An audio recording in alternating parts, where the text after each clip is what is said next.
తాకట్లో ఉన్న మీ బంగారాన్ని విడిపించి ఆ రోజు ఆన్లైన్ రేటుకి కొంటాం. Sharma gold company. నమస్తే, వెల్కమ్ టు సుమన్ టీవీ. నేను గిరిజ. 2025 నూతన సంవత్సరంలో భాగంగా ద్వాదశ రాశుల వారికి ఏ విధంగా రాశి ఫలితాలు ఉండబోతున్నాయి, వారి నక్షత్ర పరంగా ఎలాంటి ఫలితాలని లేదంటే ఎలాంటి అదృష్టాన్ని వాళ్ళ దరికి చేరుతుంది. అండ్ అలాగే ఈసారి కనుక మనం చూసుకుంటే గ్రహాల విషయానికి వస్తే 4 గ్రహాల మార్పు అనేది ఈ నూతన సంవత్సరంలో సంభవిస్తోంది. సో కొంతమందికి అయితే శని గ్రహం వదలటం వల్ల అమ్మయ్య అనుకునే పరిస్థితిలో ఉన్నవారు కొన్ని రాశుల వారైతే, ఇక మిగతా రాశుల వారైతే అబ్బా శని పట్టేసుకుంది అని బాధపడేవారు మరికొంతమంది. సో ఏ రాశి వారికి ఎలా ఉందో తెలిపేందుకు ఇవాళ మనతో పాటు ప్రముఖ జ్యోతిష పండితులు గోనుగుంట్ల సురేష్ బాబు గారు ఉన్నారు. వారితో మాట్లాడి తెలుసుకునే ప్రయత్నం చేద్దాం. నమస్కారం గురువు గారు. నమస్కారం అండి గిరిజ గారు. గురువు గారు, ఈ 2025 నూతన సంవత్సరంలో భాగంగా మకర రాశి వారికి అసలు ఏ విధంగా ఉండబోతోంది అంటే, ఇప్పటివరకు శని గ్రహం కొంచెం శనిపీడ పట్టింది అని అనుకోవటం జరిగింది. సో ఇప్పటివరకు బాగోలేదు అని అనుకున్న వారికి ఇప్పటి నుంచైనా బాగుండే అవకాశం ఉందంటారా రాశి పరంగా? గిరిజ గారు, మనం ఫస్ట్ ఒక బేసిక్ క్వశ్చన్, అసలు రాశి ఫలాల వల్ల ఒక ఉపయోగం ఏంటి, ఎంతవరకు మనకు ఉపయోగపడతాయి అని తెలుసుకుందామండి. ఫస్ట్ మనకు వచ్చేటప్పటికి మనిషి చేయాల్సిన పనులు 4 ఉంటాయండి. ధర్మము, అర్థము, కామము, మోక్షము. ఈ భూమి మీద మనకి సోల్ ఈ శరీరంలోకి ఎంటర్ అయిన తర్వాత మళ్ళీ శరీరం వచ్చి వదిలిపెట్టే వరకు ఇది ఎక్స్పీరియన్స్ అవుతూ ఉంటుందండి. వీటికి 4 రకాల చుట్టూ తిరుగుతూ ఉంటుందండి. ఒకటి ధర్మానికి సంబంధించి, ధనానికి సంబంధించి, తనకన్నా ఏమైనా కోరికలు ఉంటే కోరికలకు సంబంధించి, అలానే మోక్షానికి సమాజంలో ఉన్నతంగా ఎదగాలి అన్న ఒక తృష్ణతోటి మనిషి ఉంటూ ఉంటాడు అనమాట. అయితే వీటిని సాధించుకోవడం అంత ఈజీ కాదండి. చాలా ప్రతికూల పరిస్థితులు ఉంటాయి, ఎన్నో నెగిటివ్ ఫోర్సెస్లు ఉంటాయి అనమాట. అయితే మనిషి ఏ నెగిటివ్ ఫోర్సెస్లు ఏ టైంలో ఉంటాయి అని కనుక మనం తెలుసుకోగలిగితే లైఫ్ అంతా బ్లిస్ఫుల్గా హ్యాపీగా ఉంటుంది అనేది ఒకటి అనమాట. అందుకని ఇది ఎలా సాధ్యం అవుతుందంటే, జ్యోతిష శాస్త్రం అనే ఒక గొప్ప సైంటిఫిక్ ఒక గొప్ప సబ్జెక్ట్ని మన మహర్షులు మనకి అందించారండి. ఈ సబ్జెక్ట్ ఇప్పటిది కాదండి, వేదాలతో పాటు ఇది ఉందండి. వేదాలలో ఒక 6 భాగాలు వేదాంగాలు అంటారు. అందులో ఒక భాగం జ్యోతిష శాస్త్రం, వేదాంగాలు అంటారు. ఇందులో ఒక భాగం జ్యోతిషం అనమాట. ఇందులోనే గణితం అని మ్యాథమెటిక్స్ కూడా మనం చదువుకునే ఫార్ములాని అక్కడి నుంచే వచ్చేసినాయి అనమాట.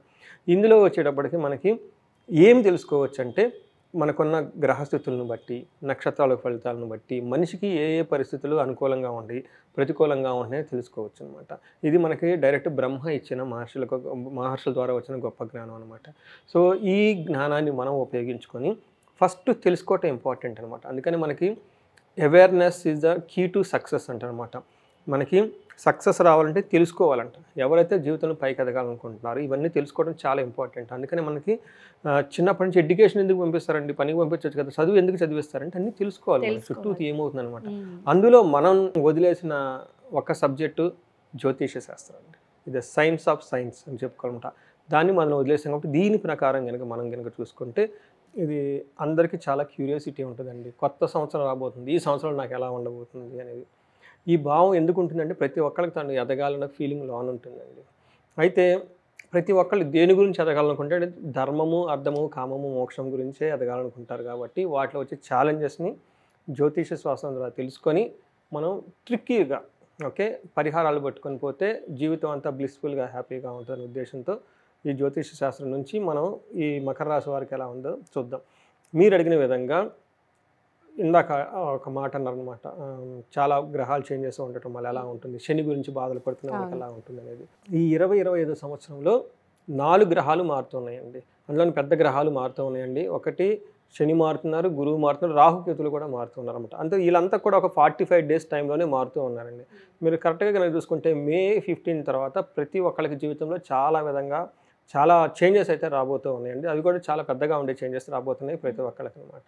సో ఇందులో భాగంగా మకర రాశి కనుక చూసుకుంటే, ఫస్ట్ మకర రాశి కనుక చూసుకుంటే ఉత్తరాషాఢ 2, 3, 4 పాదాలు, శ్రావణం 1, 2, 3, 4 పాదాలు, ధనిష్ట 1, 2 పాదాలు కలిపంతా మనకి మకర రాశి కింద చూస్తారు అనమాట. ఇంతేకాకుండా పేరు బలం కనుక మనకు చూసుకుంటే వీళ్ళకి బో, జా, జీ, జూ, జే, జో, ఖా, గా, గి ఈ లెటర్స్ ఉన్న వాళ్ళంతా మనకి మకర రాశి కింద వస్తారని మనం చెప్పుకోవాలి. ఇంతేకాకుండా వీళ్ళకి మనకి గ్రహ యొక్క స్థితి కనుక తెలుసుకొని ఆ స్థితిని బట్టి మనకు ప్రిడిక్షన్ చెప్పడం అనేది ఆనవాయితీ. ఇందులో మనకు వచ్చేటప్పటికి శని మీనంలోకి మూవ్ అవుతూ ఉన్నారండి. మిథునంలోకి వచ్చేటప్పటికి గురువు మూవ్ అవుతున్నారు మే 14న. తర్వాత మే 18న రాహుకేతువులు వచ్చేటప్పటికి కుంభరాశిలోను సింహరాశిలోను మూవ్ అవుతున్నారండి. ఈ 4 చేంజెస్ ఉండటం వల్ల మకర రాశి వాళ్ళకి ఎలా ఉందో మనం చూద్దాం. సో ఇందులో ఫస్ట్ మకర రాశి ఫస్ట్ 15 డేస్ కనుక మనం చూసుకుంటే ఎలా ఉంటుందంటే మనకి ఈ 20-25 ఇయర్స్ కనుక చూసుకుంటే మనకి లఘు గోచారం, సూక్ష్మ గోచారం అనే ఒక కాన్సెప్ట్ ఉంది. దీని ప్రకారం కనుక చూసుకుంటే శని వీళ్ళకి ఏమొస్తుంటే స్థాన వృద్ధి భృత్యాధికం అని చెప్తారు. అంటే వీళ్ళ యొక్క సమాజంలో వీళ్ళ యొక్క పలుకుబడి పెరుగుతూ ఉంటుంది. సో ఒక గుడ్ న్యూస్ ఏంటంటే మకర రాశి వాళ్ళకి 29వ తారీఖు మార్చి నుంచి వీళ్ళకి ఏలినాటి శని అయిపోతుందండి. పాపం 7.5 సంవత్సరాలు పడి అన్నీ అనుభవించండి. 7.5 సంవత్సరం అండి, పెద్ద టైం అనమాట. ఈ టైంలో పడిన వాళ్ళందరికీ హ్యాపీ న్యూస్ ఏంటంటే శని ఇక్కడి నుంచి వాళ్ళకి బ్లెస్ చేసి ఆశీర్వాదం ఇచ్చేసి వెళ్ళిపోతూ ఉంటారు. ఆశీర్వాదం ఇస్తూ వెళ్ళేటప్పుడు కూడాను అన్నీ తిరిగి ఇచ్చేస్తారండి. ఓకే, ఆయన 7.5 సంవత్సరాలు తీసుకుని వచ్చే 2.5 సంవత్సరం వాళ్ళకి అన్నీ ఇచ్చేస్తారు. ఇంకా ఎవరైతే నిష్టగా ఉంటారో ఆ ఏలినాటి శని టైంలో పేషెన్స్ సహనంగా ఉంటారో స్మార్ట్ వర్క్ ఎవరు చేయరో వాళ్ళకి ఇంకా 10 అంతలు ఇస్తారండి. అందుకని అది ఏంటంటే మకర రాశి వాళ్ళకి ఈ 2025 ఒక బ్రేక్ త్రూ ఇయర్ అనమాట. ఓకే, చాలా బాగుంటుంది.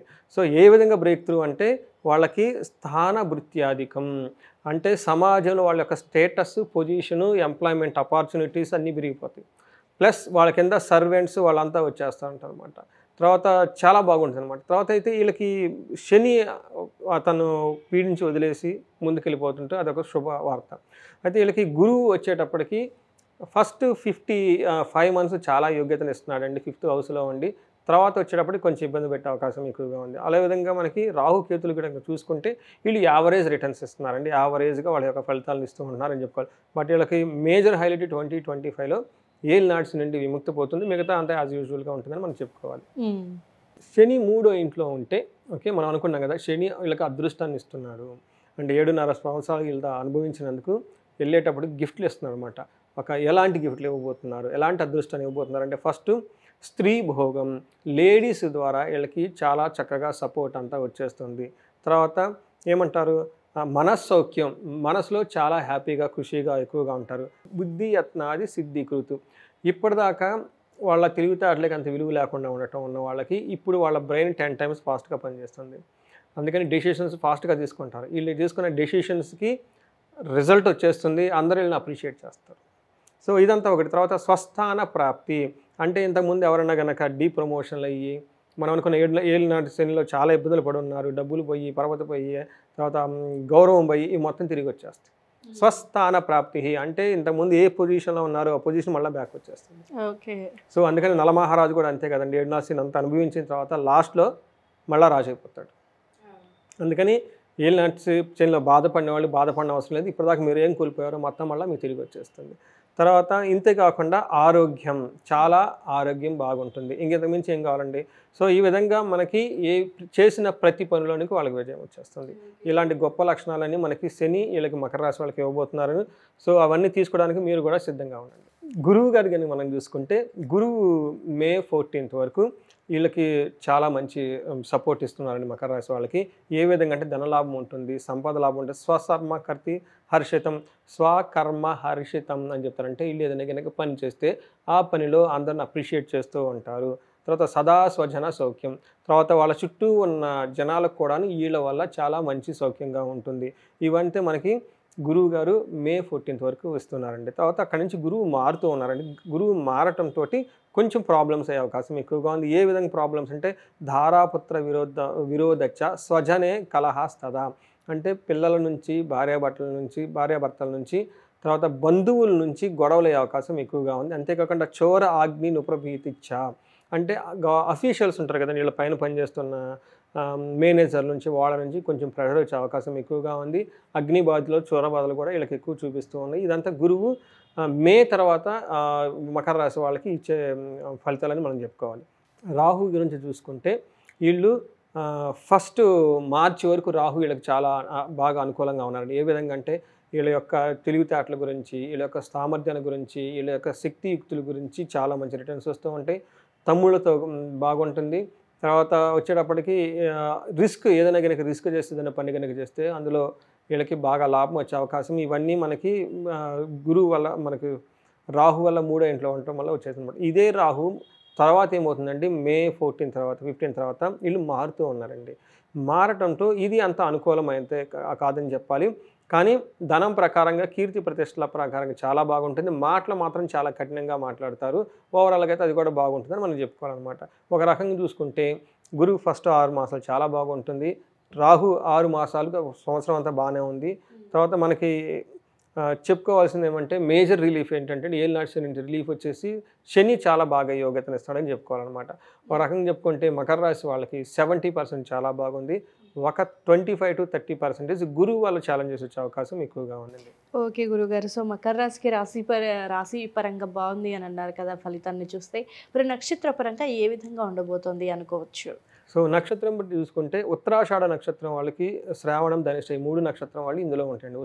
ఉత్తరాషాఢ నక్షత్రం చూసుకుంటే వీళ్ళు కొంచెం జాగ్రత్తగా ఉండాల్సిన సంవత్సరాన్ని మనం చెప్పుకోవాలి. వీళ్ళకి ఫస్ట్ ఓవరాల్గా హ్యాపీగా ఉంటుంది.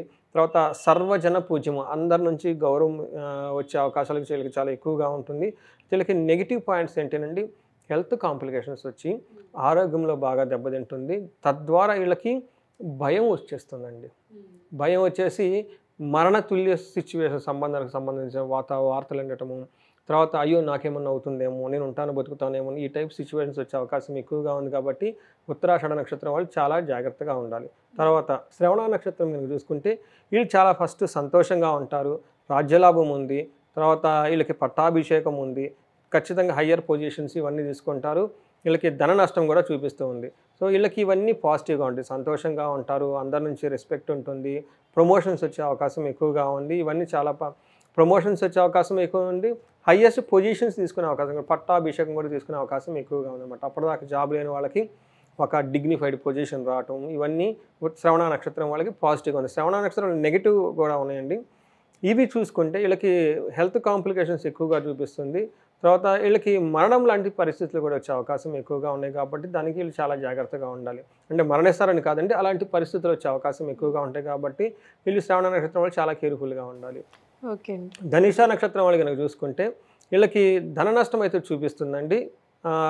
హెల్త్ కాంప్లికేషన్ కూడా చూపిస్తుంది. కానీ వీళ్ళకి లక్ ఏమంటే చాలా సంతోషంగా ఉంటారు.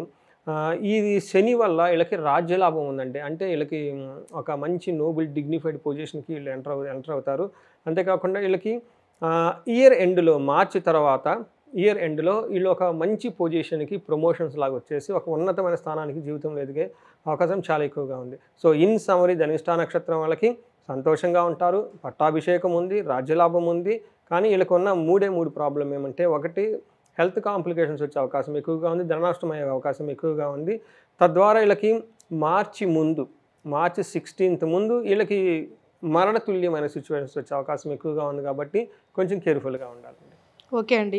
సో ఓవరాల్గా చూసుకుంటే 2025లో సో ఒక మోస్తరు బాగానే ఉంది అని అంటున్నారు. సో రాశి పరంగా అలాగే నక్షత్రం పరంగా కూడా.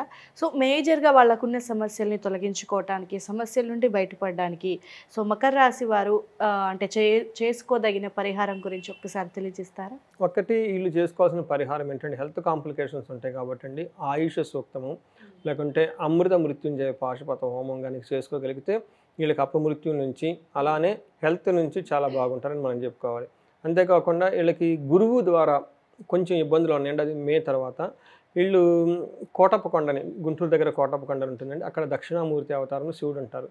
అక్కడ వాళ్ళు ఆ దేవస్థానాన్ని విజిట్ చేసి గురువారం రోజున ఉదయం పూట అక్కడ ఎర్లీ మార్నింగ్న గురువుకి సంబంధించి ఒక హోమం చేస్తారు సామూహికంగా. ఆ హోమాన్ని కనుక చేయించుకోగలిగితే వాళ్ళు అట్లీస్ట్ కొంతమంది దూరంగా వెళ్ళలేరు కాబట్టి వాళ్ళకి ఫోన్ చేసి వాళ్ళకి సామూహికంగా అది వాళ్ళకి చెప్తారు, గైడెన్స్ ఇస్తారు దేవస్థానం వాళ్ళు. అది కనుక చేయించుకోగలిగితే గురువుకు నుంచి వచ్చిన ప్రాబ్లమ్స్ పోతాయి. అంతేకాకుండా వీళ్ళు కొంచెం ఆశ్రమాలు విజిట్ చేయటం, తర్వాత మెడిటేషన్ చేయటం, లేదంటే భగవద్గీతలు ఎట్లాంటి గురువుకి సంబంధించిన పుస్తకాలు వాళ్ళతో కలిసి కనుక ఉంటే గురువు పెట్టిన సంబంధించిన బాధలు ఏమైనా ఉంటే పోతాయండి. ఓకే గురుగారు, చాలా చక్కటి ఫలితాన్ని అలాగే మంచి పరిహారాన్ని తెలియజేశారు ఈ రాశి వారికి. ధన్యవాదాలు. ధన్యవాదాలండి. సో రాశి పరంగా కానివ్వండి, లేదంటే జాతక పరంగా కానివ్వండి, మీకు ఏమైనా సమస్యలు ఉన్నాయి, తెలుసుకోవాలి జాతక చక్రం ఏ విధంగా ఉంటుందో, ఇలాంటి డౌట్స్ మీకు ఏమైనా వచ్చినప్పుడు గురువుగారిని సంప్రదించాలనుకునేవారు కింద స్క్రోల్ అవుతున్న నెంబర్ని కాంటాక్ట్ చేస్తే గురువుగారు కంపల్సరీ మీ సమస్యకి పరిష్కారాన్ని చూపిస్తారు.